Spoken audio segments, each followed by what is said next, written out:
Sir क्या नाम है? प्रिया सोहानी भी आई है, उसके साथ एक गाना करना है मुझे और वही दोस्तों प्रिया सोहानी को लेकर एक नया अपडेट निकल के आ गया है सामने। जैसे कि दोस्तों खेसारी लाल वादा किए थे प्रिया सोहानी के साथ कि मैं एक तुम्हारे साथ गाना बनाऊंगा। उसी गाने का शूटिंग प्रिया सोहानी के साथ खेसारी लाल यादव पटना में स्टार्ट कर दिए हैं। तो दोस्तों क्या है खबर की पूरी जानकारी पूरी विस्तार में बताने वाले हैं, लेकिन उससे पहले अगर आप लोग भी प्रिया सोहानी को और खेसारी लाल को पसंद करते हैं तो इस वीडियो को लाइक करके चैनल को सब्सक्राइब जरूर कर लें। जैसे कि दोस्तों आप सभी शुरुआती वीडियो क्लिप में देखे ही होंगे खेसारी लाल यादव प्रिया सोहानी को लेकर बहुत ज्यादा एक्साइटेड है और प्रिया सोहानी के बारे में बहुत कुछ बोल रहे हैं और बोल रहे हैं कि मेरा जितना भी गाना आएगा और जितना भी मूवी आएगा उसमें प्रिया सोहानी को मैं हीरोइन रखूंगा, क्योंकि प्रिया सोहानी का डांस और एक्टिंग इतना जबरदस्त है कि खेसारी लाल को पूरी तरह से हैरान करके रख दिया है। और दोस्तों आप सभी को बता दूं खेसारी लाल और प्रिया सोहानी का जो नया गाना आ रहा है उसका नाम है एरा जब पियल न छोड़बो तक कुछ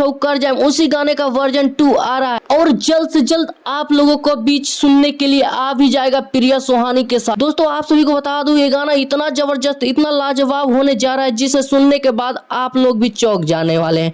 तो दोस्तों आप सभी को ये जानकारी कैसी लगी हमें कमेंट करके जरूर बताएं और चैनल पर नए हैं तो चैनल को सब्सक्राइब जरूर कर ले। धन्यवाद।